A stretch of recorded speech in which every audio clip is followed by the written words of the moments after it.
Ассаламу алейкум, сіздермен Үрпіш Әмір қызы. Бүгін каналымызда үй жағдайында кереметтей осындай нандар пісіретін боламыз. Бұл сондай жұмсақ болып шығады.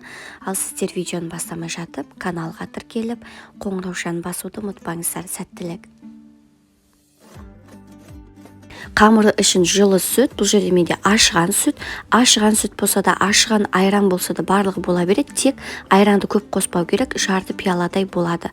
Одан кейін үстіне жылы су құйып, жаңағы 1 ас қасық тұз, 2 ас қасық құмшекер саламыз. Толтырылған 1 шай қасық дрожж салып, жақсылап араластырып бір шетке қоя тұрыңыз. Енді бізге сармай қажет болады, немесе маргарин. Мен үйде кәдімгі шедролетаның маргаринін қолданам. Осыны жаңағыда микроволновкада осы сұйық етіп, ыстық етіп ерітіп аламыз. Бұл сармай бізге қазірше керек емес, қамыр ашытқанда соңында қолданамыз.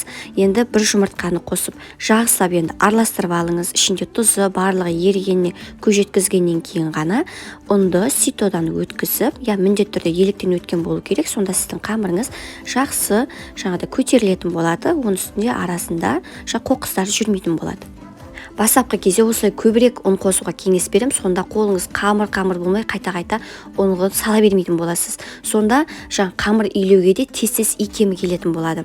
Мен осылай ұнды көбірек саламын да, сосын қолмен тез илеуге тырысамын. Енді видеода бір қолмен көрсетіп жатырмын. Негізінде екі қолмен жақсылап қолдарыңызды қамырдың барлық арасына тигізіп, жақсылап илеу керек. Міне қамырымыз біздің икемге келді, бір-біріне бірікті. Енді осы кезде жаңағы микроволновкада ерітіп алған сармайымызды 2-3 бөлікке қосып, жақсылап 5 саусағымызбен мұжғылап, арасын барлығына сіңдіретіндей етіп илейміз. Сармай ыстықтау, ол жақсы. Қайта илеп жатқан кезде уақыт өте келе мынау қамыр кішкене суып қалуы мүмкін. Сондықтан ыстық сармай құйсаңыздар, қамыр жылып қалады. Жылы қамыр өте тез ашиды. 45 сағатқа жетпей жақсы көтеріліп қалады. Бізде қамыр толықтай дайын, иленіп болды. Бір шамамен 7 минуттай илеген болуым керек. Енді қараңыздар, осылай қолға қатты жабысып тұрады. Шамалы бетіне ұнды сеуіп жібересіз де, жан-жағына тегізіп, жаңағыдай айналдырып шығасыз. Сонда сізде қамыр көтеріліп болғаннан кейін жұмыс істеу ыңғайлы болады. Қолға қатты олай жабыспай жұмыс істеуіңізге ыңғайлы болады. Бетін жауып, жылы жерге 1 сағатқа көтерілу үшін қалдырыңыз. Нанның қамыры көтеріліп шықты. Менде тура 45 минут тұрды. Жұмыс істейтін жеріңізге әуелі ұнды сеуіп алыңыз да, одан кейін қамырды баспай, тура осы тұрған жерінен 5-6 бөлікке бөліп алыңыз. Менде бұл қамырдан тура 6 нан шықты.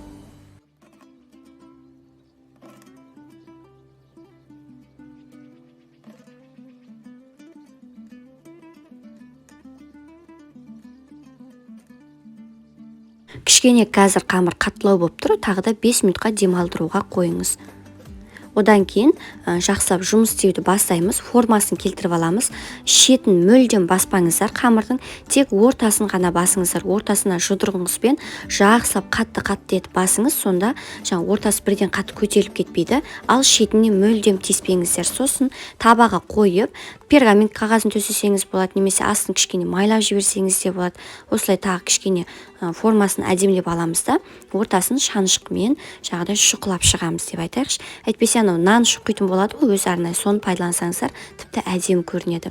Мен кішкене пісіп шыққан кезде әдемі көрінсін деп, осылай пышақтың көмегімен шетіне узор жасаймын, немесе асқана қайшысын осылай пайдалансаңыздар болады. Енді жұмыртқаны жағып, күнжіт сеуіп, 180-170 градуста 20-25 минутта пісіріп аламыз.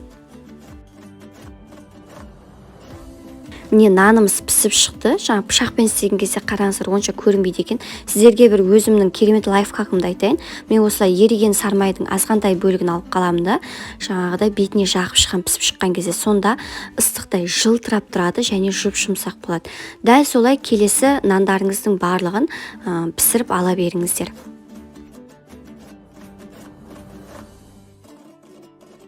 Негізінде мен осындай алмас пайдаланамын, лезва дейміз ғой.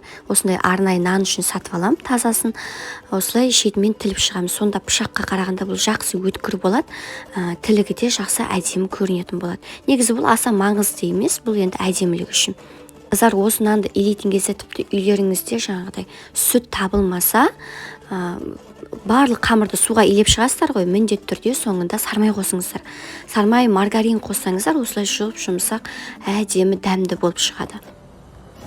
Міне достар, барлық нанымызды пісіріп алдық. Осындай жұмсақ болып шығады. Егер де сізге осы видео ұнаған болса, лайк басып пікір қалдырыңыз. Сіздерден 1 секундтық қолдау күтемін. Каналдың дамуы үшін подписаться кнопкасын басып қойыңыз. Сіздермен бірге болған Үрбеш Әмірқызы. Келесі видеода кездескенше.